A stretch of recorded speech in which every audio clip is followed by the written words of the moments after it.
back for the Tracy. Trey Ball, episode 3.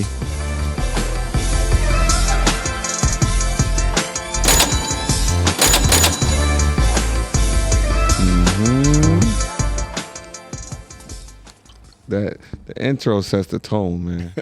That's good. It's good energy right there, man. Bridgin The Gap Podcast, episode 3, live from Dubai. I don't even think we've said that enough, really. I don't think y'all really understand. We're here in Dubai. I sent enough pictures to everybody. Listen, 8,000 miles away, away from the crib, live, talking our trash every week here in our newfound platform, our newfound therapy, Bridgin The Gap, the tale of 2 generations, this and that. As you guys know, I'm Ryan Yates with my OG, JK, Jupac, the man of many aliases. Right now, he's killing my gummy bears. Stale, too. Look, it's different because, they aren't made with gelatin. Listen, so I've had some more here already. These are stale. These are stale? The pretzels were stale too. Pretzels. I just didn't want to complain. I didn't want to sound, you know what I'm saying, like I was ungrateful. Yeah, you want to sound like the way you sounded. He crushed some shit too. He back, Ray Lewis. Sometimes you gotta do what you gotta do. Man, I respect it. That's for sure. As you guys know, we get up here and we like to talk hoops. That's the game that brought us together. Basketball is why we're here in Dubai. Part of the reason, for sure. We're here in Dubai running our own basketball brand with our partner from Kuwait called Hoop Mountain Dubai, Hoop Mountain DXB. One of many franchises to come internationally. That's excited for that right there. There's a lot of things going on behind closed doors. A lot. Yeah. You'll have some information next week for sure. let you do your thing and spread it out. Listen, the one thing that's funny about Coach King is he'll be working on some stuff, right? And he already don't tell me about it until he needs it done, right? He just already got it in his mind. It's like, all right, I know he can do it. Just let me go ahead and get it here, and then I just throw it to him. So I'm gonna get something next week. He probably done been talking to somebody about it for 2 months. He'll give it to me tomorrow and be like, hey, can you get this done for me? And I'm like, all right. That's a compliment. No, I feel you. I feel you. And then why would I bring you into extra stress? That don't make sense. You've done that. That don't make sense. You've done that. What extra stress? Yeah. Oh. What extra stress? What? Man, listen. Being in Dubai? Listen. 82 degrees today? Sunny? Listen. Anybody who's ever worked with Coach King understands. Now, you guys don't work with him in the capacity that I do, so y'all don't even know. First of all, you down to anybody else who's ever worked with me knows that I take care of my own. No, I probably got every stage. I was a player. I was, a player working under you at camps, mentor, and now we here. So I didn't seen it all. No. I'm not gonna let that slide. Don't call that work. That was an extra opportunity for you to get some extra skill work in, meet some new people, some power people around the DC area that coach and stuff, and put some money in your pocket. Don't give me that, man. Listen, y'all didn't work man. hard. What you talking about? Listen, that's crazy. You see how he denounces that? That's what happens. That's why we here. Old heads don't really sit down and chop it up with us. They figure because, we understand technology a little bit more.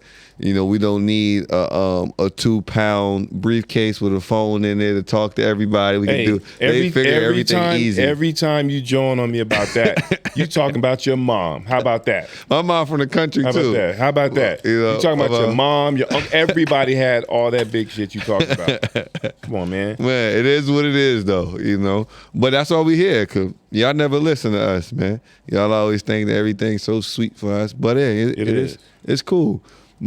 But like I said, Hoop Mountain Dubai, Hoop Mountain DXB.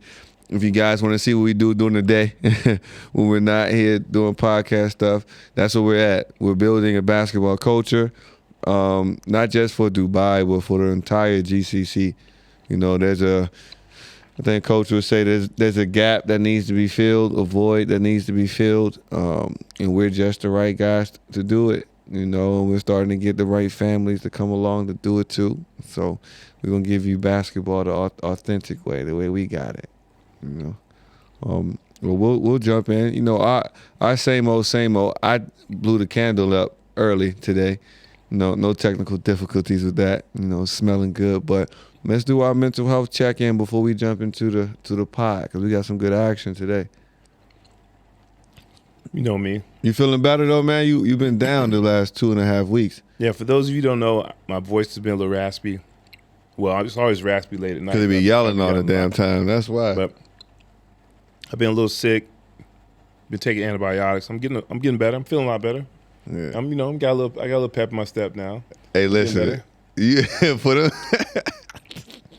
them gummy bears is crazy, man. You know what's funny is, one thing I didn't understand when I was younger was how crazy this man's sweet tooth is, yo. Cupcakes, donuts, cakes, like when they're around. In moderation. Listen. See, what you guys don't understand, he doesn't understand. I spent many years not eating this stuff. No, I respect it. You were disciplined when you had to be. Now you going, you know. And I don't even go ham now.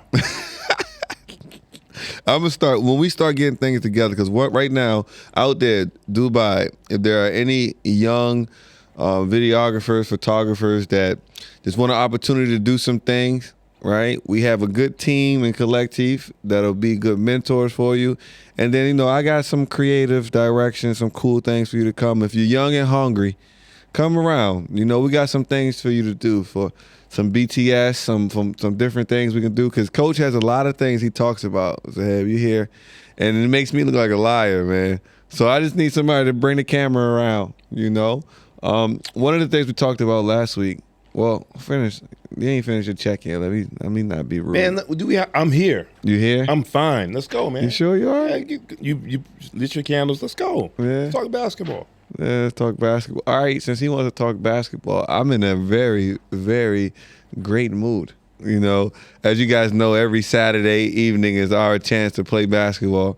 Coach and I, we have our own what we call bump and run, where we kind of have a controlled setting to where we really get after it. We train, we get some kids together, and then we hoop. You know, our own open gym where we have some parents and some of our elite hoopers that play with us to kind of see what's going on. And if you guys remember the week before, I told you guys that, you know, Coach was down 0 for 5. You know, this week was more of the same. More of the same. You know, I mean, what's going on? You know, a little bit of a Westbrook slump. Come on, man. Let's stop. Let's stop all of this. Oh, I'm lying? Am I lying, though? Yeah, I'm losing games. He's down like 11 right now. I'm losing some games, yes. I've been sick for 2 weeks. You just said you was feeling good. Yeah, I'm feeling better. I said I'm still on antibiotics for 10 more days. And you had a pro on your squad and everything. Say what? Hey, look, just watch, you know, as we go right now, you know, he's not being a very strong leader on the squad right now.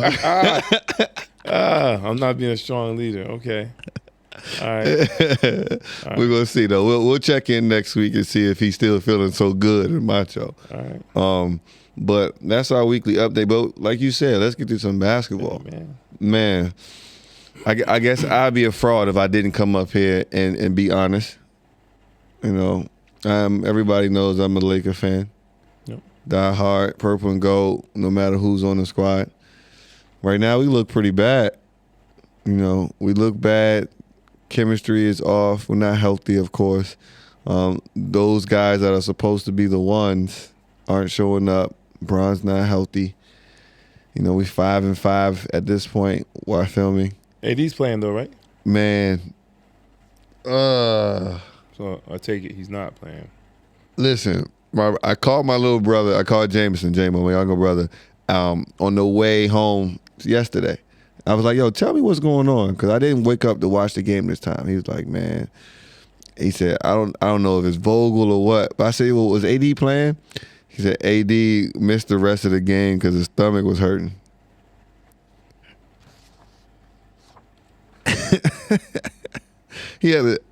I don't know. I hope he's okay. Let me interject. This is an old guy. You guys can say I'm hating or whatever, but this is the stuff that irks us sometimes, and it even irks the younger generation, like you guys that hoop. You and Jameson that hoop, and other guys that hoop. You make too much money not to play because your stomach hurts. Somebody you started the game. Somebody bust their hump to get their kids tickets to come see you guys play, and you ain't gonna play because your stomach hurts? Come on, man. But no, he was in the first 5 minutes or something like that. I ain't watched. I saw some highlights when he was playing. And then they say he didn't finish the rest of the game because he had a stomach bug. Come on, man. They don't play from the beginning. But, that's what I said it before. I said, we're going to go as far as AD takes us. 5-5, we can struggle right now, but AD is as great as he is. Yeah. Here's a prime example. The Nets have been struggling, right? Yep. They're 7-3. And they're 7-3 because of KD, right? Because he's just that good. The Sixers were supposed to be struggling. They're 8-2 without Ben Simmons because Embiid is that nice, that good. So why with the Lake Show, if AD is who he says he is, aren't we at least 7-3, right? But I'm just an average guy sitting here trying to figure it out. And then Vogel, I'm not a coach yet. I'm not in that space, so. Maybe there's some things you would be watching out for to see if he's doing his job the way he needs to, or he needs to be on the hot seat soon. Well, the only thing that I've talked about over the years, the couple of years that he's been there, is just the rotations. Like, I know you're experimenting, you're trying to figure things out, but you're the Lakers. You got Rondo coming off the bench. You got Russ starting. You got AD starting. You got LeBron. He will be back soon. It really ain't no experimenting to do. You really just want to get your younger guys and your role players into a groove. That's it. I mean, and sometimes I watch them play when I do get up to see them play. I'm amazed at who gets a lot of tick, and then some other people don't get as much tick, and it's inconsistent. So I mean, how can you catch a rhythm? If you're not a 6-7 year vet, it's hard for you to be up and down. Rondo's a guy that can do that. Yeah. But of course, I'm sure they've had, backroom conversations with him to tell him his situation. But young guys, either you're going to rock with them or you're not. That's just bottom line. Listen, I'm just going to come out and say it. Avery Bradley is playing too many minutes.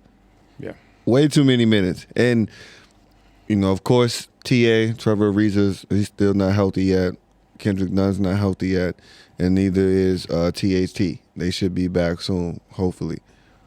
But with what we have now, I like Reeves, who's also young, right? I like Bazemore, he's serviceable. For sure. For sure. And then you got Monk. Yep. Now, in the past, and I'm talking about way in the past when he was a Celtic, Avery Bradley can step out there because of his defensive presence. He's getting burnt up.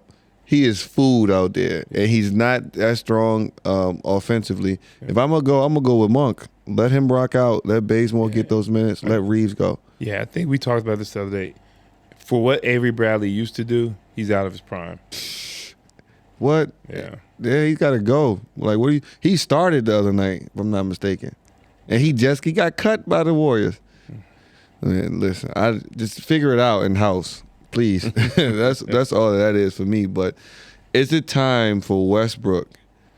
I'm hearing some people say that experiment may be over and done. My only thing is that it's so early and there's so many questions looming around the Lakers. I say don't give up on him yet, but I do say you got to have that conversation with him, coach, after you have this conversation with your coaching staff. We gotta unleash him. Listen, I know he's been a point guard. I know he's had these triple doubles and everything, but everybody knows deep down, Russ is a 2 guard. He's a alpha. He's not a great shooter, but he's an attack dog. I mean, you gotta let him go.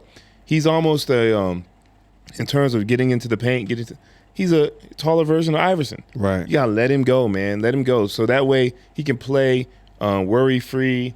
He's not worrying about run team because we all know LeBron's going to control the tempo. And then when he's out, Rondo's going to control. So, and that's fine. So let Russ, we all say when you get to a certain stage in your career when you can't do certain things, you find another avenue to be successful, right? Mm-hmm. Well, this should be comfortable for him because that's what he was originally, and so they should just unleash him, man. Let him go. You brought up a point in our conversations in the gym maybe last week, about how people may not understand how big being in LA is for him. Right. And how when you looked at him playing, it looked like he still can't believe that he's home playing in the Staples Center in the Lakers jersey. Yeah, he's still it still has that newness to him because think about it, hometown kid, longtime Laker, and this is a childhood dream of his. Yeah. And playing with LeBron and AD, the expectations are far greater than they've ever been on him. Recent champion, so we're still in that same mix. Right. Yeah. That's an important point to point out though. Like you just moved your whole family back home to where, that's what comfort, that's what you're used to, but you've never played at home, right? You've been in OKC, right? You've been in Houston, different environments. And as a pro, you can attest to how being away from home kind of gives you a different focus. For sure. You know what I'm saying? Get away from people asking for tickets. And everything. You have a bad night. What happened to you last night? You don't have any escape from anybody. And then you're in the Staples Center. That's different. So yeah. I'm worried more so about the coaching staff and AD. Still the same worries because Russ started this way with the Wizards last year. Because I remember talking, my boy James who called on, he's a Wizards fan. I remember talking buku trash because Russ was turning that thing over. Right, I remember that, yeah. But by the December, January, he was back in full form. Yeah. He was back getting it in. And that's just the way it is. Like he has those moments. He's going to get back. Yeah, but unfortunately, this isn't the Wizards. It isn't. You just don't have. This is LA every night. And the expectations are different. For sure. That's just bottom line. Yeah, but so I'm with you. Like don't give up on the Russ experiment yet. But time is ticking, big dog. You don't have all day to figure it out. But the times he's looked the worst. I mean, LeBron hasn't been there. That's the thing, though. That was supposed to be the added benefit of having Russ, because when LeBron is not there, we have a star like Russ who can still carry us, so we can cut that down. I mean, we should be able to win games with Russ and AD.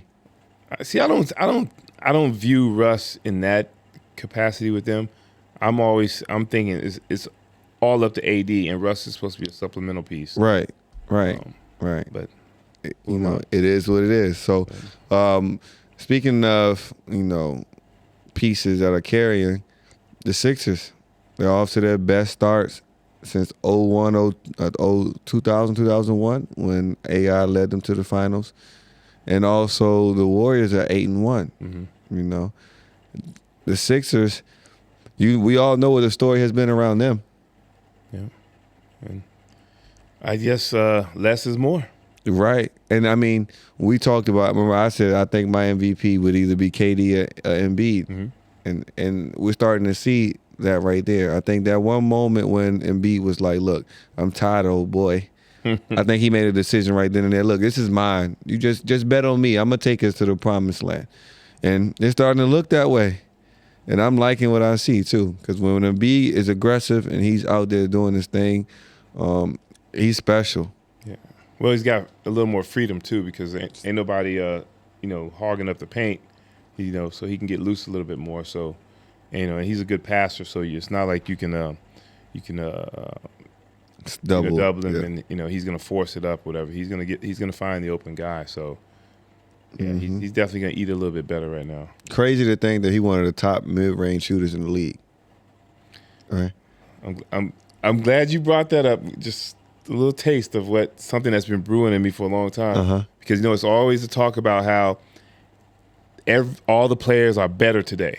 And remember, I go by what are the results. And Joel Embiid, great. Come on, we talk about he would have been an MVP if he didn't get injured last year. But there's no way he should be one of the top 5 mid-range shooters, considering there are other guards out there that's all they do. Yeah. Embiid gives you a little bit of this, a little bit of that, and he does everything well. You know what I mean? So for him to do that as a big guy, my hat goes off to him. But what is that saying? That says more about the skill of everybody else. Yeah. Because that in between the 3-point line and that dunk, what you can do in between that space lets you know who's really skilled and who's not. Right. That mid-range game, how you can have different finishes around the rim and how you can get to your spot and score there, because that doesn't require athleticism. Right. And so that's what majority of us as basketball players are. Only the 1-2% can bounce up off the rim and do all the other extra stuff, but that in between, and that's when you would say all those Vinnie Johnsons and all those old heads back then that had to find a way to get a job. Yeah. They're going to knock that down. Yeah, I mean, you out there, Jordan running around, Dominique running around, they looking down in the rim. You got to find a way to get in. True. True. So that's just something out there for you young. I'm just saying, But with that, though, the Sixers being at the top, which isn't surprising because they were number one last year too. Right. But Golden State, 8-1, best record in the league, almost 10 games in. Yeah. Playing well. Yeah. Young guys got a lot of experience last year, so their confidence is sky high. Jordan Poole is cooking. And we all know it's a good combination of length, shooting, skill set, and this good attitudes that believe in team play. It's going to be interesting to see how they infuse Clay when he gets back and Wiseman, and I think Kuminga too. And so somebody's minutes are going to get cut. So it's going to be funny to see how they keep tensions down, with that, because they're off to such a great start. But what do we expect? Everybody in the West is struggling, except them. Everybody.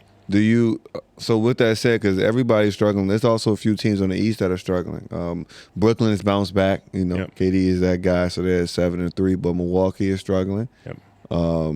And also, I believe, who else is on the West, on the East? The East, the Celtics are struggling, and the Hawks are struggling. And the Hawks, right? Both of them are struggling. And the Knicks have come back to earth, so to speak, a little bit.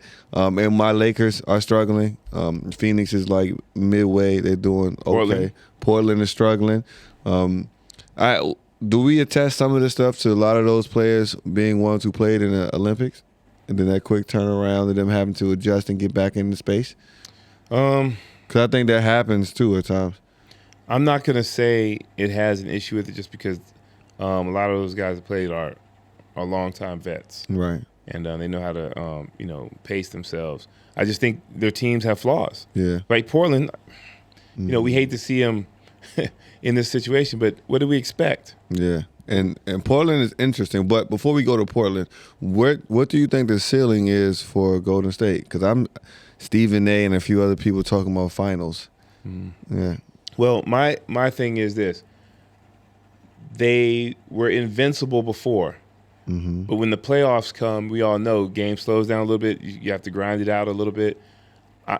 Where's their size in the hole? Because we all know if AD is healthy, LeBron is healthy, Dwight Howard's healthy. The entire West has a formidable big Joker. Wiseman plays as a big, but he's almost like a 3. And he's young though too. Right. On top of that, so I just say where's your toughness? Before when Golden State made those runs, before KD got there, they always had a couple of good bigs. Bogut, Pachulia, and high IQ guys to go along with Draymond Green. So it's going to be interesting, what they do once they get into the playoff situation, and things slow down just a little bit. Yeah, I think it's solid. I think they will be top 4, top 5 at the end of the year. I do see that coming, but like you said, there's limitations, and when the game slows down, it gets more physical.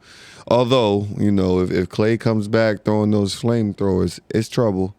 But you can't rely on Wiggins, right? It's just, and that's why do you say that? That's going to be the difference maker, right? Because in the playoffs, those role players make the difference when you get through those game 7s and things like that. So, but I do think Jordan Poole is going to take some of those minutes away, but we'll see.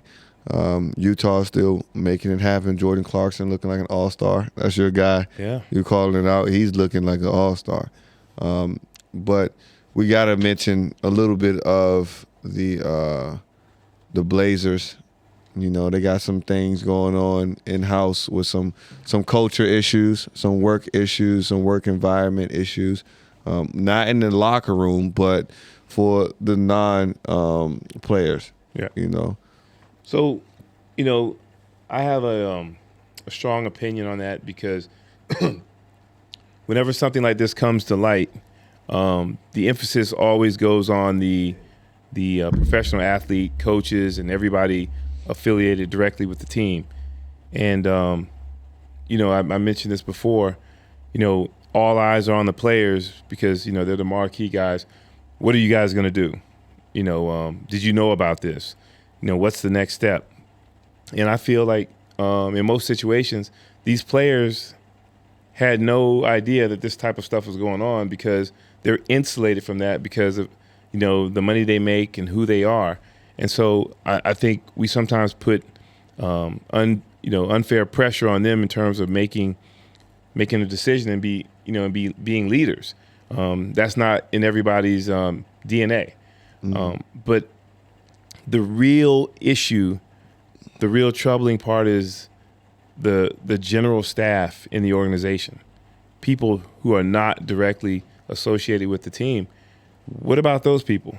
You know, people, you know, are quick to say, why didn't you say something earlier? Well, if you're working in the NBA and, you know, you have a pretty good position, you probably worked your butt off to get that spot.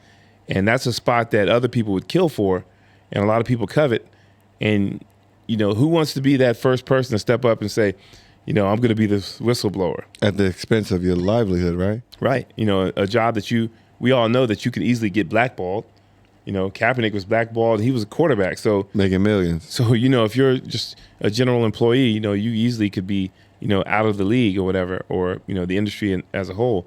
So, you know, and this is something that has been expected and experienced before and not so unfamiliar in terms of minorities and women.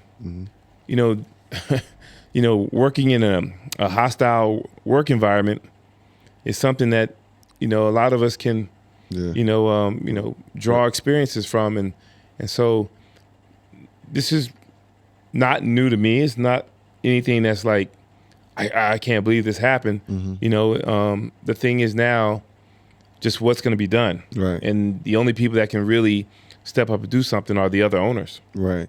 And there's probably nothing's going to happen. They're doing, Portland said that they have some outside counsel coming and doing an investigation. Right. But we know how that goes. Right. Right. I watched enough of Suits TV shows to understand. Right. But your point was taken. Like, what do we expect the players to do? Right.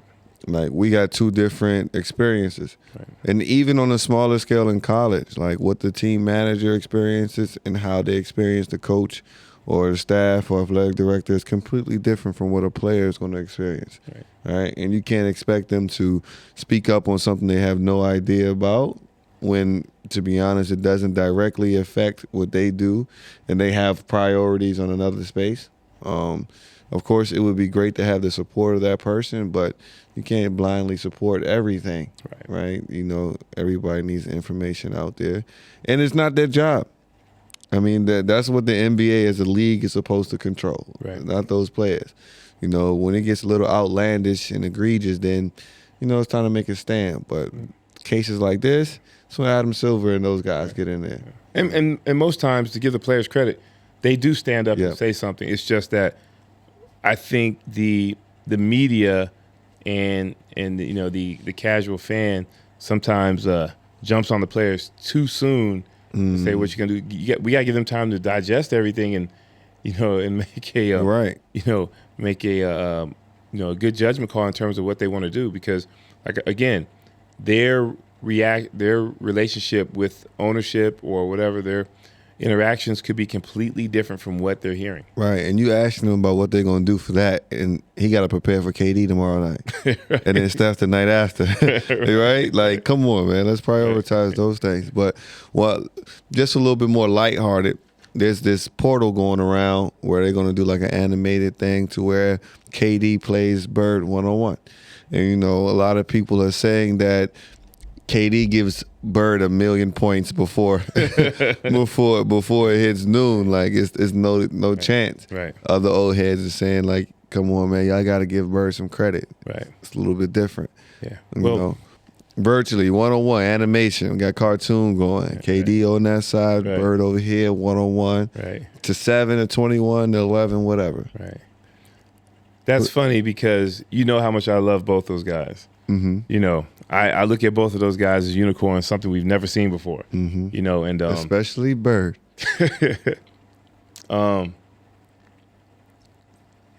I hate the way the younger generation just outright says somebody's gonna get dusted. Yeah. You if you've never seen somebody play, how can you make this judgment? And I have been fortunate, I'm older, where I've seen both of them play. And trust me, even though the footage is old and it's grainy and it's a little slower, if you were watching Bird play in person, he's gonna do stuff where you say, how in the hell did you do that? I mean, and the proof is in what the other great players say about you. That's how you know whether or not you're great or not. And, in terms of him against KD, we all know one is 6'11". KD may be 7 feet. Yeah, he's 7 He may be 7 feet. Bird's about 6'9", 6'10". All right. KD, superior handle. Yeah. Not even question.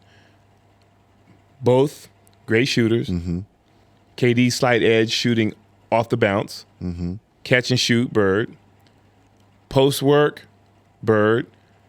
IQ, they're both high IQ guys. I give Bird the slight edge just because he played in more of a score and facilitator role with Boston because it was a little more equal opportunity there because he played with other greats sometimes. That IQ though, because I'm of the elm that KD has a superior IQ too, and I think about that moment when they were playing the Clippers, right? Yeah. And they asked him why do you feel like Pat Bev is giving you a little bit of trouble in the post, and that's when he had that moment like, I'm KD, you know who I am, and then he breaks down what he could have done. He said, I could easily get 50, but I got to make this happen. I got to see this read. I got to see that read, right. this, and that. And so within that system, I'm saying like, he's high IQ, and then the next night he goes out and gets 50. So when you say IQ, yeah, we're not. But see, when I look at both their careers, I'm talking about in its totality. Right. We're talking about Boston when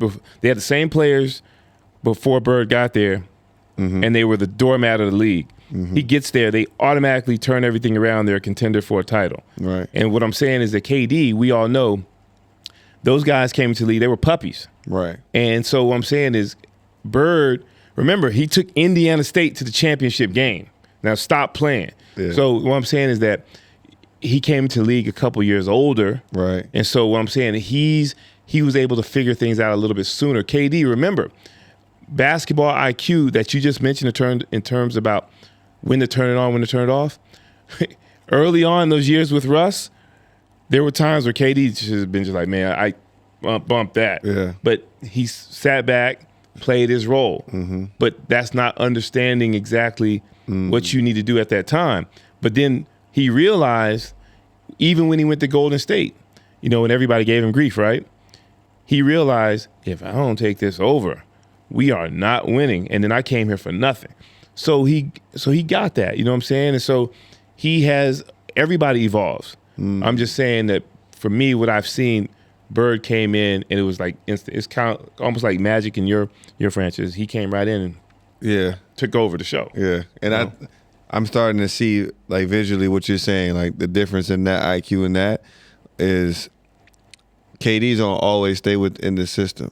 So he's going to know exactly everybody's role in the system and every place where he can take advantage and everything, but he's going to stay within that. Right. And that was his temperament for the first 7 years of his career or so until he started to realize, I just need to take over. But you're saying Bird, Magic, from no matter what that play call was, Chris Paul too, it's like, tonight, this is how we gonna win, and I'm gonna make sure of it because this is what I see and I understand. And they were immediately able to do that. KD still does that to this day because that's why he's so efficient. Mm-hmm. But of course, there needs to be nights where he shoots 35 times. I'm sorry, that's just break a scoring record. But Bird, that's the play. Okay, this is what we're running. DJ, my way. You know what I'm saying? So what they say, I think Nolan Richardson said he heard the game on the radio, and he was like, "Man, that's a bad dude." And then he found out later that Bird was white. Yeah, man. You taking those long Midwest trips, in the car. You listen to the radio back then, and so he's listening to the game, and he just kept Bird for 3, Bird dunk 2, Bird at the foul line. And he's just like, man, that Bird is a bad boy, you know what I'm saying? And he had no idea Bird was white, you know what I'm saying? So I think the coldest thing, man, is, we talked about in the parking lot the other day after the game, Bird telling, the other team's coach, man, how dare you put that white boy on me? You know what I'm saying? Like, come on, man. That's cold. You score 40-something points with your left hand in an NBA game. Yeah. And he had those moments. I do want to see more of that trash talk. Yeah. I feel like that's one thing from the old heads that I wish we get a little bit more of.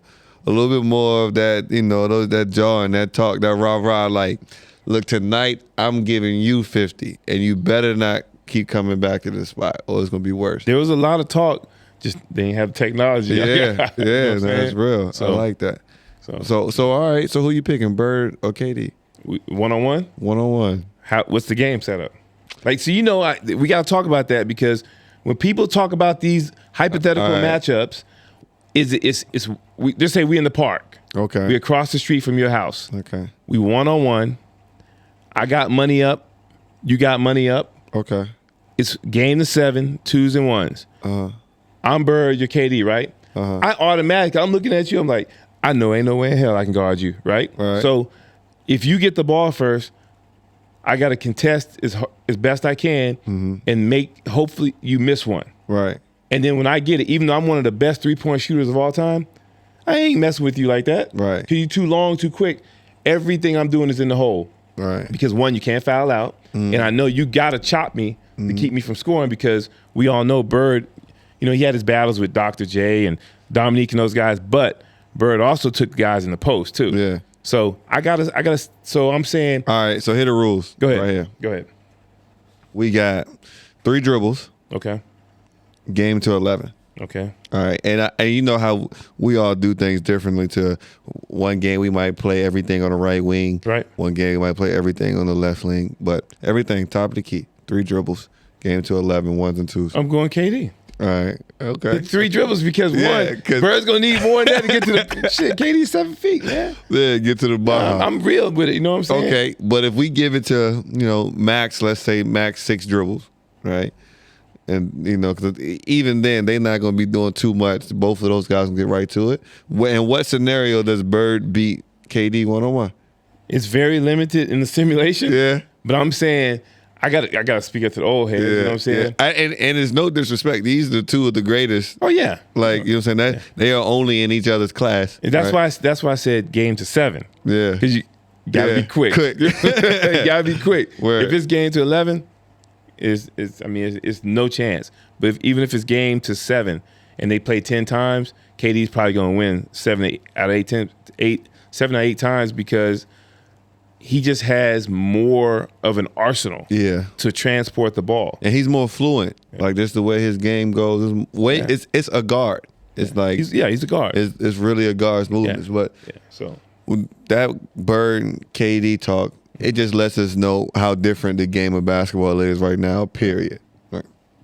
At every level. Right. Right. And what we're seeing, and you're seeing as you talk to your coaches, friends, and everything, your friends that are coaches, is the adjustment and schemes.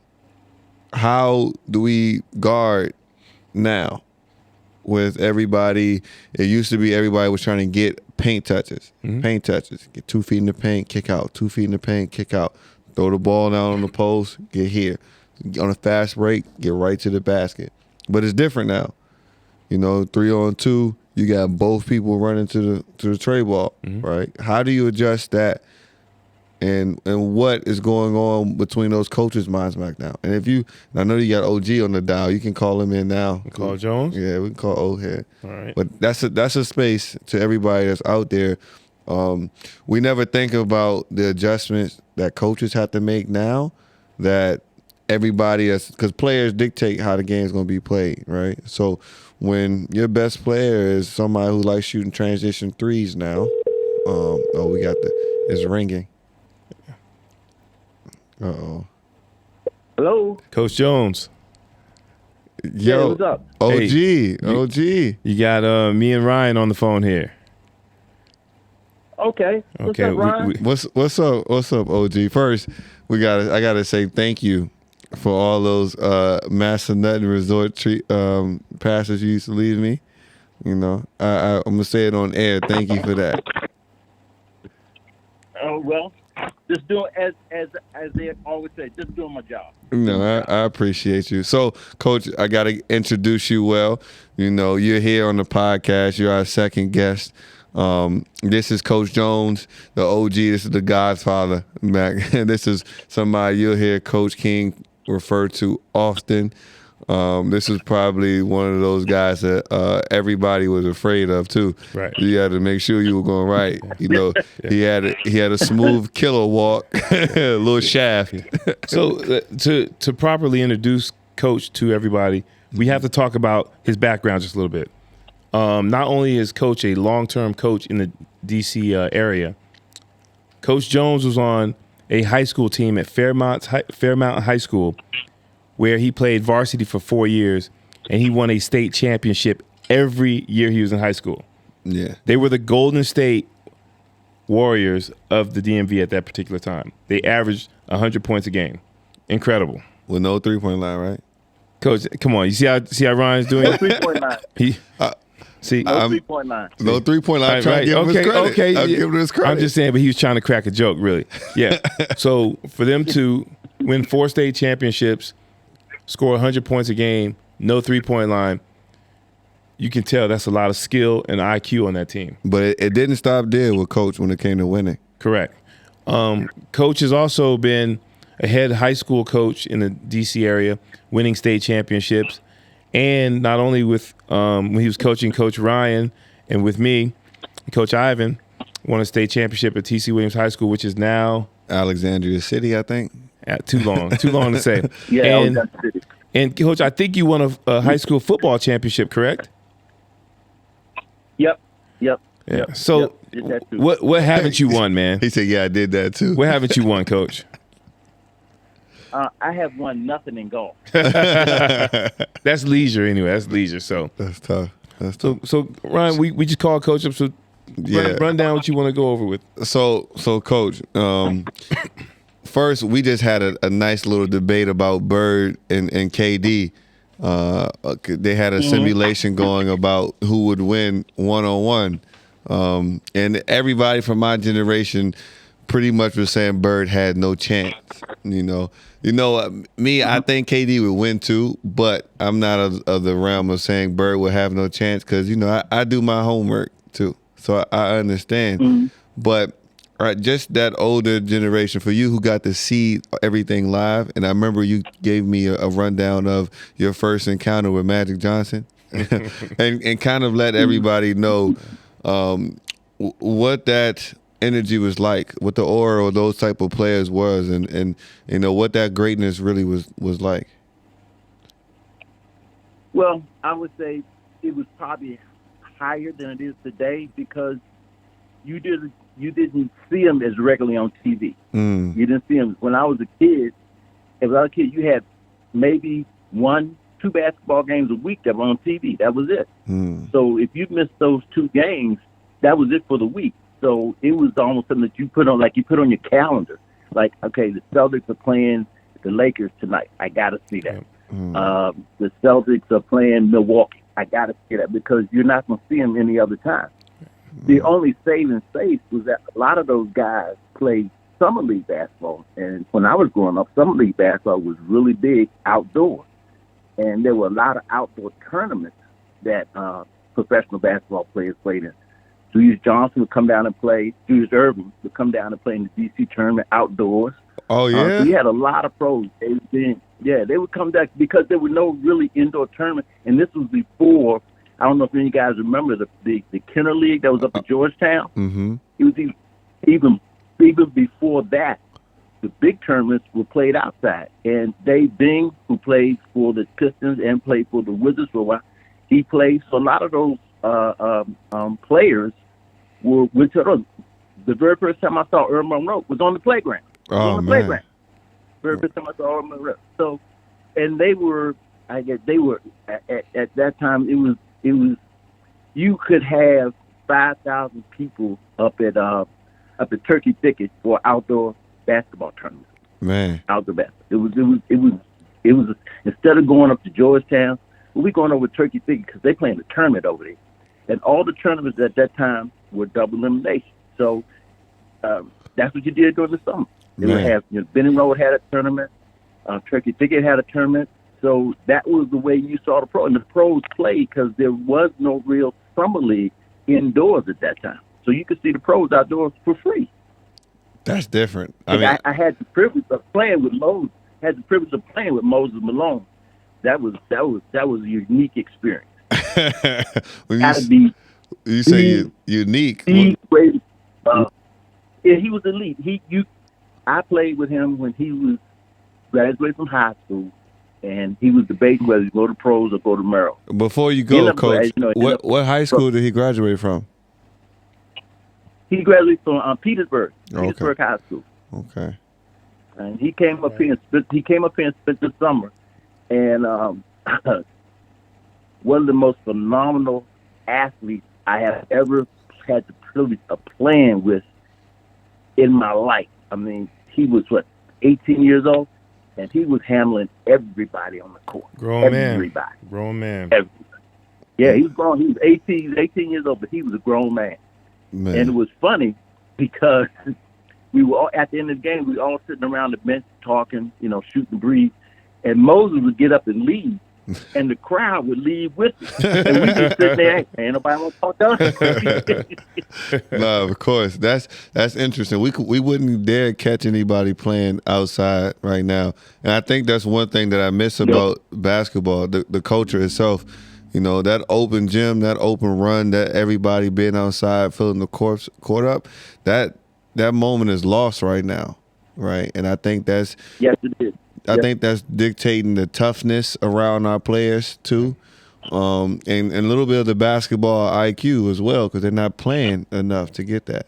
Just the pride factor. But I think to me, everything is choreographed. It's choreographed now. Kid goes to, like my grandson. He never went to the rec his entire life playing basketball. He only went to a workout or going to his AAUT. So my thought sometimes is that are kids losing their imagination to play? I'm thinking of this move on my own. Because we would go to the playground like, check this move out. Right. And so we worked it out on each other. Because now you have a instructor or your coach to say, do this move. So I just wondering, now I'll say this, they're definitely more athletic. There's no doubt about that. But I just wonder about the imagination and just the thought process of how deep do you think about the game. Coach, now that I'm in this role as a coach, so to speak, I understand. I understand those moments when you used to yell at me and almost throw the ball at me. I understand now. It's even worse now. You're exactly right. Some people just don't have any imagination at all. But I got two things for you. One is, can you tell that story about your first encounter with Magic Johnson? I think Magic Johnson. Mm-hmm. I'm trying to remember the whole story because when I met Magic, I'm trying to remember. I think it was the AAU. I think it was the AAU game, and he came in and he was leading the team with no coach. Oh yeah. They came in, right? There was no coach, and Magic starts coaching. He's playing and coaching. You go here, you go over there, and I'm like, who the heck is this guy? And everybody like, it's Magic Johnson. who the hell is Magic Johnson? Didn't know him because, again, he wasn't that popular in this area. But he came down, and he literally coached the team the entire game. He was calling timeouts. He would tell them how to run. But, again, think about this. He was doing this with no clipboard, and he would describe where you need to go. You go over here, you go over there, you go over there, and we'll be fine. He did the whole choreograph, the whole thing from the court. While playing at the same time. It was, and while playing at the same time. And they won. How old was he when this happened?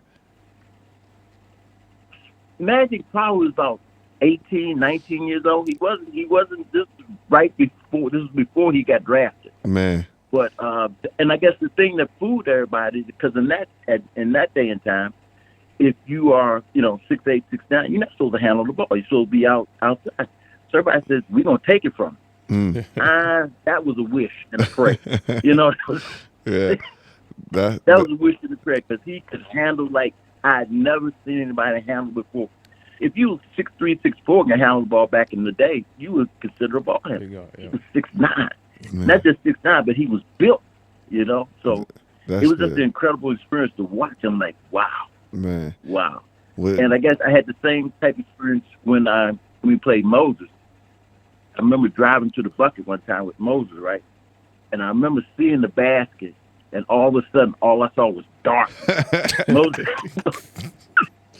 Hey, man. Literally, I was like, where did the hoop go to? I mean, he had just blocked out the whole back. I'm like, oh my God, man. I'm in deep trouble. That's special. That's special. Well, what we're talking about, we appreciate that for sure, especially me. We don't get one of the issues is we don't get to share those stories from the past time for my generation now. There's a gap there, so we don't get to hear these stories enough, and I appreciate that.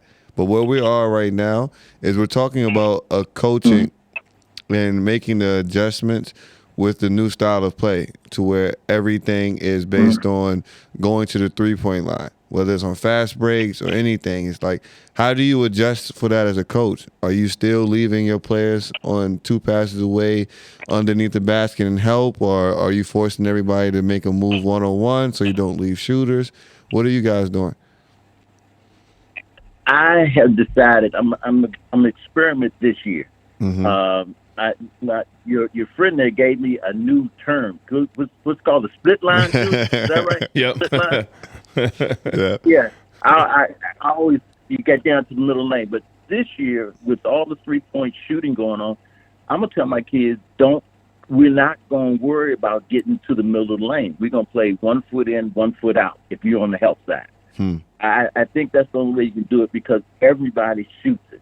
And the way I look at it, if they're only shooting 33% from 3-point is the same as 50% from 2-point, you got to guard that. So my philosophy this year, I'm just going to say, don't worry about it. And if somebody is driving to the hoop, don't really try to help unless you know you can get back to your man. Now, that's going to vary from kid to kid, and that's something you'll have to work out. But if you guard a 3-point shooter, you're not leaving. Just stay. We'll give up the 2, but we don't want to give up the 3. That's the only way I can think that can be done. And the other thing is not running so deep for the rebound. Long shot, long rebound. So that's the other thing I want to work with is not trying to get underneath the basket for the rebound. You want to be maybe 5 or 6 feet further out to rebound the long shot. Man, that's the only thing. That's what I'm thinking. So you've been in the basketball world, sports world, longer than I've been alive. So to hear you make those adjustments is important. But tell the truth, how easy has it been for you to make that adjustment and have to tear down your principles altogether? I don't think it's been that hard because the one thing I learned from my high school coach is that everything must change. And I remember my high school coach was a stern, man-to-man defensive person. That's all he did his whole 20-some, 30-some years at my high school. Never played and never even thought about playing zone. But I remember we actually coached against each other, right? We got a chance to coach against each other. And when we played him, he had changed to a zone. And I remember talking to him after the game. He says, no, and he always used to call us Mr. Even when we were in high school, he said, Mr. Jones, you have to be able to change. So you have to be able to change. And this was, back in the 80s, late 80s. He said, you got to be able to change. So I think that if you're going to be a successful coach, not just being a player, you have to continue to evolve as a coach. And I tell young guys, don't be afraid. I still read books. I still look on the internet for new ideas, because I think if you don't update yourself, you will be left behind. Yeah. Coach, in terms of, we're talking about scheming and making changes. In everybody has the change, right? And we talk about the NBA being the pinnacle of the basketball world. When you get to that level, right? And you hear this phrase a lot from media pundits. It's a copycat league. Remember 2015 Golden State turned the corner and became an offensive juggernaut because they had the ball hopping around side to side. They had 4 or 5 guys on the floor at one time that could make a play for themselves and others and could shoot the ball to stretch the floor. Right. And everybody tried to play that way. So once you get to that level, then it's about winning, trying to win. High school, we're still developing, but you want to win. College, you're still developing, but you want to win. But at the pro level, it's a lot of money involved. Your job is on the line. You don't have the personnel to play that way. Do you still try to change with the time? Or do you coach your team according to your personnel and what's going to help you be successful? I think you always have to coach to the personnel you have. Okay. Because, again, I think you're doing a disservice to your players if you don't tell them this is what you can and can't do. Now, it's harder. I think it's harder nowadays to convince a kid that this is something you can't do, because everybody's telling him, his coach, his AAU coach, his personal trainer, all telling him he has to do it. I think you always have to look at the kid and tell him, like, this is what you can do, this is what you can't do. Now, but I think in the same token, you encourage him, if this is what you want to do, I have no problem with you working on that in the off season. If I see you working on this in the off season, and also during the season, if I see you working on this, maybe we can incorporate it. But if you're trying to three-point shoot it, I never see you working at it, then no, we can't do it. Now, that's probably going to cause us to butt heads. But I think, that you have to be true to yourself. You have to be true to your team. You have to be true to the player. And I think it's harder to convince players of that nowadays, because especially in the NBA and I think in the NFL too, the power shift has kind of shifted to the player and not and away from the coach. So you're telling me that if you're coaching the Lakers and Dwight Howard comes into practice and he wants you to start running plays for him to get up a couple threes, you're going to tell him he can't do that? No, he said if he's working on it, it's all good. Hey, I'm going to tell Dwight, I don't care how long you work, you will never be a three-point shooter. Hey, on that one, I would have to bite the bullet. Hey, Howard, no. Yeah, you can't. Wow. And again, it goes back. Hopefully, you have enough rapport with a player that he can believe. You're believable in telling him that. Yeah. But you also, in the same token, have to show him this is what you're going to be successful at. And I think if you could convince him this is what he can be successful at, and he goes out and he's successful in doing that, okay. Because again, if I'm scheming for him to do something, well, let me make sure I scheme his talent into what I'm trying to do so he can be successful. Because I think that's part of it also, help make a player successful. Yeah, no, agreed. That's our OG right there, ladies and gentlemen. That's triple OG for me. That's OG for Coach King. Coach Jones, as always, man, thank you. I've always been grateful for the time that we had together, the time that you spent with my brother. Those moments were unforgettable. We were able to make history together. I look forward. We will be calling you more, especially with this 75th anniversary year for the NBA. I know for sure somebody else is going to do something crazy. Yeah. Something's going to happen with college basketball, and we're going to need a few gems. But we don't want to hold you up too long. But thank you, and ladies and gentlemen. Again, that's the OG Cornell Jones, as they would say, smooth killer, right there. And Coach, we'll talk later, man. Thank because you. It was a pleasure talking. thanks for calling in, and talking to us, Coach. But you and I will talk on a personal level because I want to know why Ryan got so many master nothing passes. I ain't get that many shit. Man, because you was already there. Yeah. You was in Niagara Falls, baby. All right. See you, OG. All right. Thanks, Coach. Thank you, guys. Y'all take care. Be safe. Okay. Bye-bye. Man, that was real. That was real game right there. Yep. That was a lot of things reiterated that you already were saying, right? And that's letting people know where it comes from. But let's get into the schemes. Okay. Right. Let's get back into that. And we'll start with that high school and college level because that's generally what people see. Right. Right. And let's give an idea for people that are watching the pro game, pro in the NBA, pro in FIBA, is played completely different. Right. And now pro NBA is also played differently from what we play in high school and in college when it comes to defense and defensive principles and where everyone is allowed to stand and where they're allowed to be, and it dictates the spacing a little bit. So when you heard Coach talking about having players and help, typically we do the shell drill, and Coach we'll expand upon it. We have a ball up top. We have three people up on the wing. Ball at the top of the key. We have a player on the left wing, right wing, and then we'll have this day we'll have somebody in the corner 3-point line. So we'll do 4 out, 1 in, right? And whenever somebody is 2 passes away from the ball, they're 2 feet into the paint as a help, trying to discourage the drive and encourage the kick out. Right, because 10 years ago, 15 years ago, the higher percentage shot was getting in the middle and scoring in the paint, and that would draw more fouls, and that also dictate the pace a little bit. An easier shot. Right, and once you get into the middle, that's where the focus is. Right, the middle is the nucleus. Now everybody can get open threes. Right, because you need more time to shoot uncontested 3-pointers. Right. And I'll let you take it. Now that you guys have that visual, that little bit of understanding, Coach will give you that. Well, you mentioned you were being modest by saying 4 out, 1 in. Yeah. I mean, really, if now if it's a 5 like Wiseman, it's 5 out, 1 at top, 2 on the wing, 2 in the corners.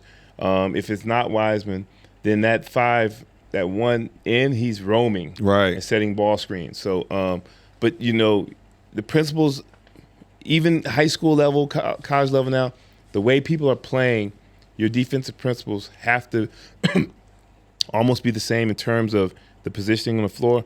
The biggest difference is probably the shot clock.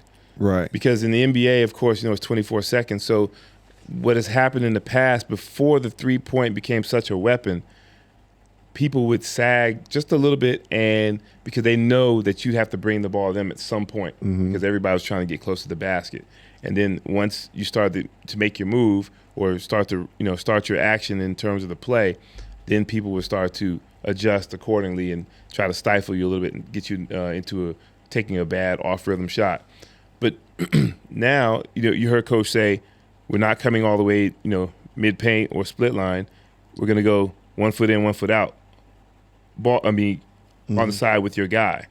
And he didn't go into the other part that we discussed, which is, one, whoever's guarding the ball, right, you have to. I'm sorry, I know it's a tough job. It's hard to stay in front of guys, Kyrie and Trae Young and all those guys, but you have to get after it a little bit more and keep those guys on one side. If you can lock the ball on one side, you can increase your chances of possibly forcing a bad shot or getting someone else to take the shot that typically wouldn't take that shot to begin with. And so if you can lock the ball on one side, now that gives your help side guys a little more room to cheat and less room for error in terms of losing the shooters. Because and that's more so in college and high school, because opposite, if you're a weak side defender and then pro, you can't be sitting in the lane unless you're a certain distance away from your person, because that's defensive 3 seconds. So when coach is telling you to keep that ball on one side so that you can keep 1 foot in, that's for your college and pro. High school and pro guys there. So get better with your own ball defense. For sure. You think about it now, and everybody talks about it, whether it's commentators, coaches, us fans, guys now, 9 times out of 10 go under screens. Yeah. And you think about it, what's the deepest position in the league right now? Guard. Point guard. Yeah. Everybody can facilitate. Everybody can handle, of course. Everybody can score. So you go under the screen on Steph Curry, Trey Young. And even if the NCAA tournament, March Madness, who gets you the furthest in those tournaments?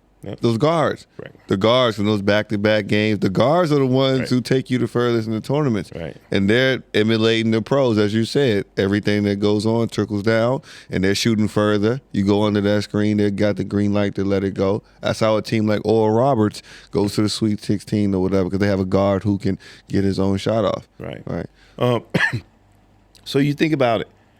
If you're going under a screen all the time, now you're almost forcing a mismatch because you got to switch. Right. And so that's every coach that's offensive minded wants to get the mismatch. Mm-hmm. Because if you're a guard, you're coming off the screen and a big jumps you, and your screener rolls and takes that guy with him, your eyes light up. Right. There's no way he can stay in front of you. Yeah. And so now you get a higher percentage shot, or you force somebody to rotate over in terms of coming to blitz you, or possibly to push him off and get him to go scramble to find his man. But even though you've created enough chaos and you've given yourself extra time to make a better decision. And so, I think personally, guys need to probably dig and watch a little film of Patrick Beverley.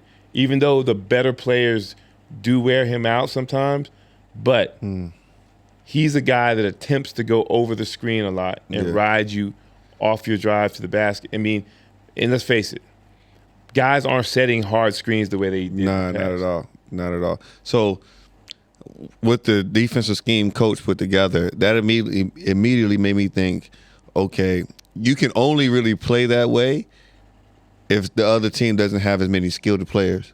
And we look at the NBA now too. Most people are specialists, right? And we talked about that. Most people are 3-and-D, slasher, or whatever that one thing for them is. But when you give them the ball and force them to make a decision that causes 2 or 3 dribbles, it's an issue. So if I can see it being successful with him saying, all right, we're not going to leave off help. You're going to guard one-on-one, mano-a-mano.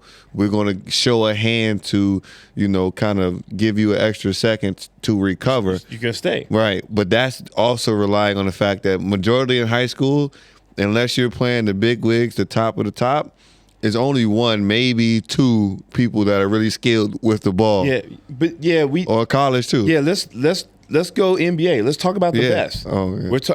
We're even with the 30 teams we have right now. How many teams actually have 5 guys on the floor that will hurt you? Right. Consistently. Now, everybody, listen. You are a pro for a reason. Mm-hmm.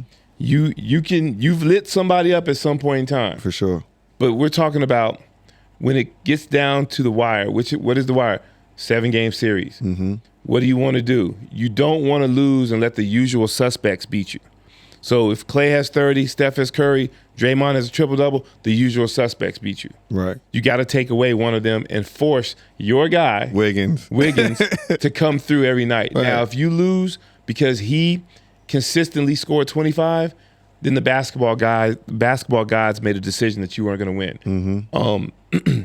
In terms of what you can do to combat somebody like Golden State, even when they had KD, there's nothing you can do. Right. I'm just being honest with you. Right. You hope to slow them down and catch them on an off-rhythm night, and you have a a good offensive night where you're putting, points on the board, putting a little pressure on them, stopping their runs, and you're targeting somebody on their team, which Steph gets targeted a lot. And they do that because, one, he's so great at what he does in terms of scoring. If you can go at him defensively and wear him down a little bit, that takes a little bit off of his scoring. But there's literally nothing you can do. Because in today's NBA, think about it, you can't hand check. There's no clips. So you blow on somebody, that's a foul. So if you're skilled with the ball, ball's moving, you're catching somebody off a, maybe a half-step slide and help in terms of a quick show or something, they're at your mercy. You're coming at somebody downhill, they're at your mercy. So there's no defense out there that's going to stop that. So so people who get upset about that, I'm sorry, there's nothing you can do. True. But that's when you get down to the final 8 teams left, then things start to slow down a little bit. Now you start to take away some things, and you see who's going to shine and who's not. Yeah. So that's when you start to think about those moments when they're going to force the ball out of his hands, right? And Harrison Barnes gets it, right? Or, even forcing, maybe later they're going to be forcing Russ to make those decisions late game and not hear that person. So that's what I'm hearing is going to happen if you want to be successful, right? In college, in high school, now you're going to do the same thing. Because, a lot of kids can catch and shoot, stand still, right? But not many kids have imagination anymore. And we're seeing it in the pro level too. Not many people that can see the next pass before it happens or see the pass after this. That's why LaMelo looks so special right now. That's why Ja looks so great too. And Trey looks so great because not everybody's coming off the screen and being able to make the moves that they make or the plays that they make.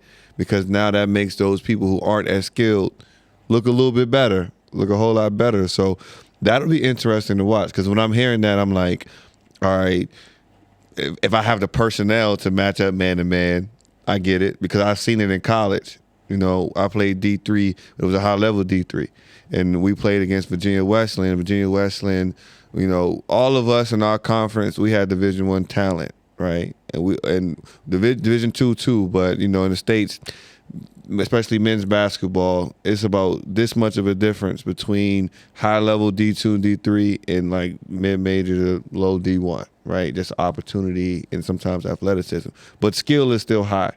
So I remember Virginia Wesleyan, they win often, top 5 in the country every year, national championships and everything. We play them 2 times a year. Right, they are always really, really successful against the other teams, but we always gave them problems. Even before I got there, the class before us that took our team to the Elite 8 were really, really good when they played against them because they did exactly that. They said, we have an athletic big back there who's going to wipe everything off the backboard. I don't know where they find these dudes at, but they all got 42s, and they jumping up there 2 hands at the top of the square, right? And they got athletic, gritted guards that are going to say, look, you one-on-one. If you can beat him and get past him and score, so be it. But we're not going to overhelp. We're not going to overplay so that you can get open three-pointers and get into a rhythm. You got to go mano-a-mano, and 9 times out of 10 when we play, you're not going to have more than one guy who can create a shot on his own or create a shot for somebody else. Right. And as OG said, people aren't playing outside.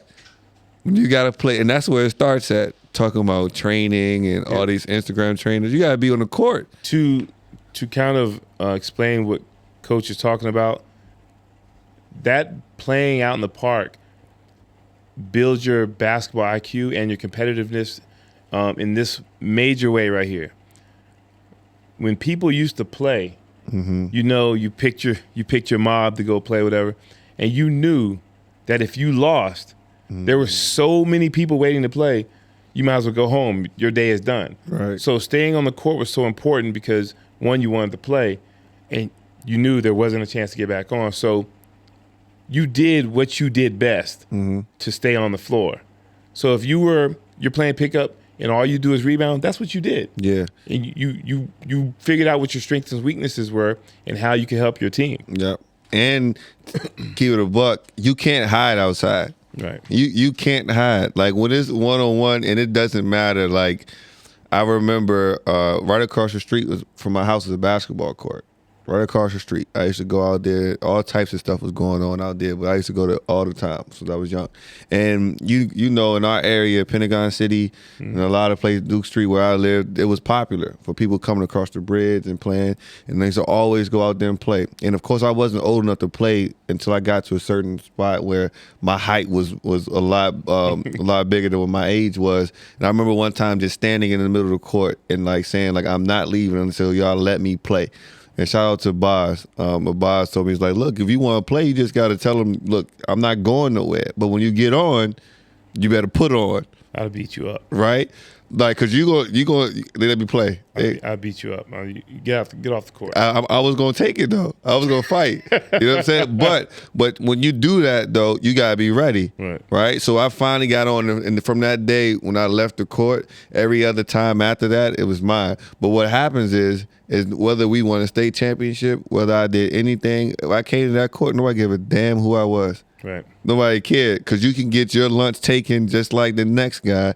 And when it's mano and mano and the game is going to 15, right, or it's going to 16 and both teams got 15, you got to use your best move, one, and it got to be tough because nobody fouls out. Yeah, no fouls. Nobody fouls out. So you got to get right to business, right? You don't have those moments no more, right? Because everybody's trying to protect something that hasn't no value yet, what they think is going to be great. But that outside bump, or even if you're not playing outside, those open gyms, right? When you guys all going to the same gym and you guys bumping, and it's 15 of your guys who just want to hoop, don't care who went to what school, because you'll get caught up in a lot of that hoopla. Yeah.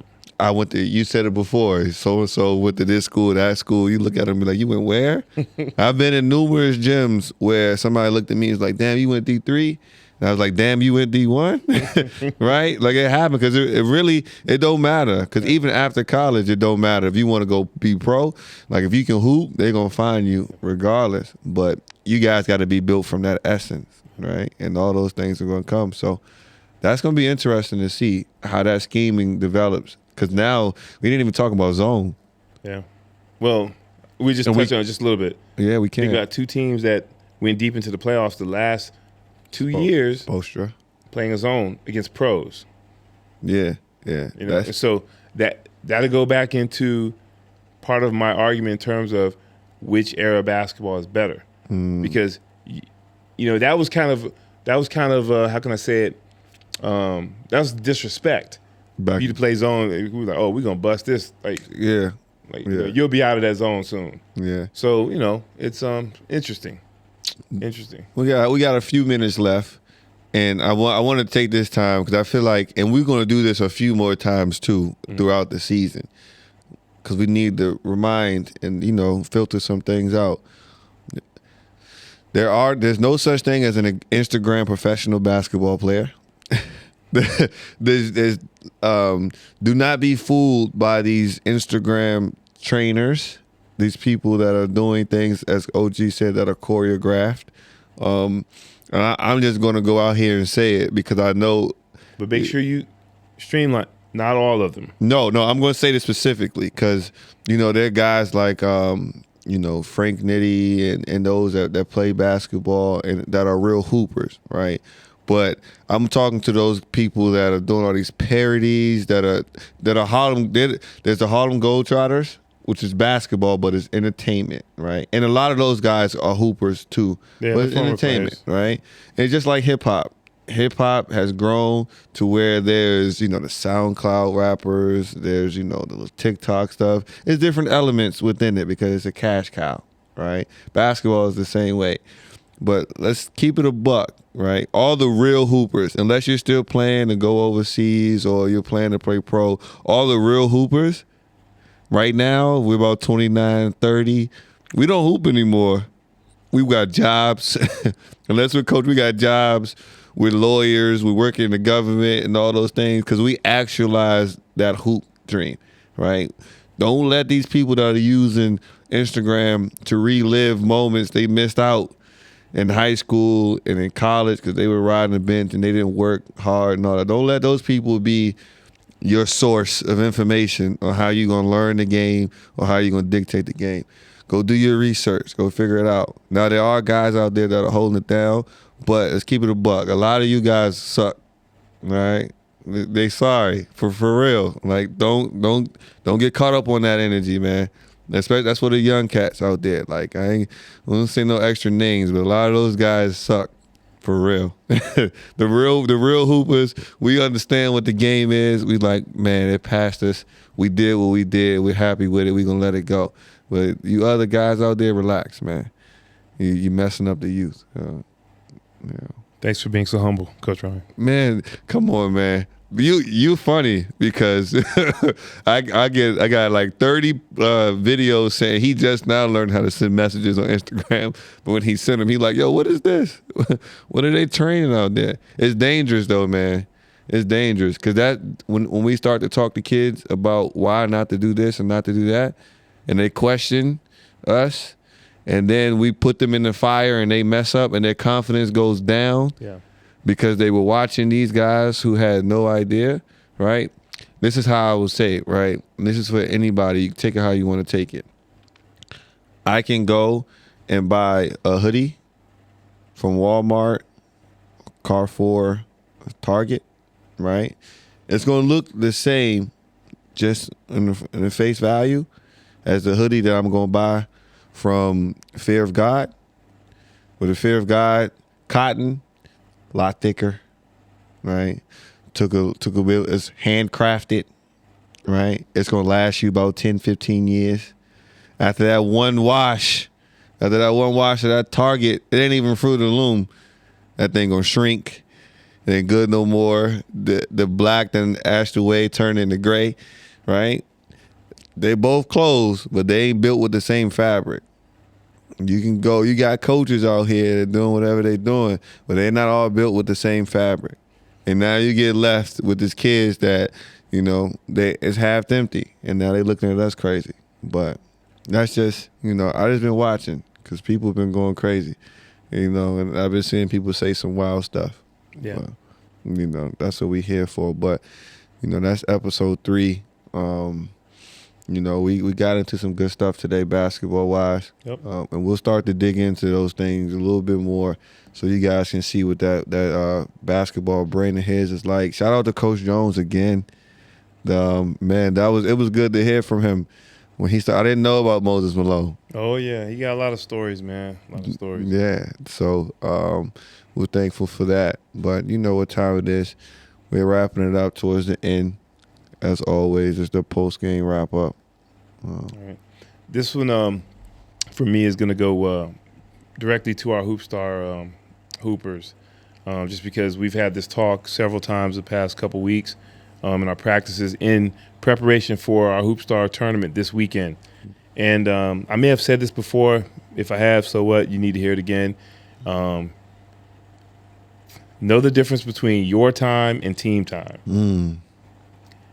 Your time is when you work on all the creative stuff, the second stage, third stage stuff of what we're teaching you. That's when you work on that stuff. Team time is when you work on the stuff that you need to do to help your team be successful. Prime example, this past week for our younger kids, we worked on power layups. We worked on traditional one-leg layups. If you're uncomfortable with the one-leg layup, the traditional layup, work on that on your own. When you're playing in the games and you're trying to get a bucket, to get a score for your team, and you're comfortable with the power layup, put the ball in the hole. Power layup. Don't matter what it looks like, just put the ball in the hole. That's a fact. 2 points in the books. Yeah, hey, and we need that. That's that cash in the bank. I'm going to recycle one that I used before, but it's important. Especially, our day-to-day is involved with youth. We've made that decision to be deliberate and to make sure we pour into them. Struggling with confidence, because we all do it, right? We all have those moments where we struggle with confidence, and those don't have to be long moments. They can be temporary when we just understand what it is that builds confidence. Last episode, we talk about, the recipes to make a cake. The recipes, from what I've learned for building confidence, is knowledge and work together. Most times people aren't confident in things because it's unfamiliar. It's uncomfortable. They don't know how to do it. And then they haven't given themselves the opportunity to get better at it. When you know something, when you study for that test and you've gone through it, you wake up in the morning excited, ready to take it. When you've gone through your scouting report, when you feel like your coach gave you guys the best scouting report, you've been in the gym all week, you put in extra hours, you can't wait to be at the free throw line the last minute of the game when they're talking about and they foul and trying to get back in it. Right? So whenever you're struggling with something and you can't figure out the way out, remember that the way to regain your confidence is through knowledge and through the work. You put those two together, you can do anything. Right? Because everything that we ever encountered been made by a human. God-given ability to make things. You just got to learn it and put the work in. And then it's all you. You know? And at that moment, you know, episode 3, that Tracy, you know, the answer, Bridgin The Gap. Find us on all our socials, TikTok, Instagram. Please subscribe, like, share. You know, let's get this thing going. Let's build a community. Let's get people in to tap in. In Dubai, Hoop Mountain, DXB, hoopmountain.ae. This week, the new website is coming. Yes, sir. That has been a lot of work. Finally. Shout out to the team for that. But finally got my lingo back. Keep it simple, keep it real, keep going.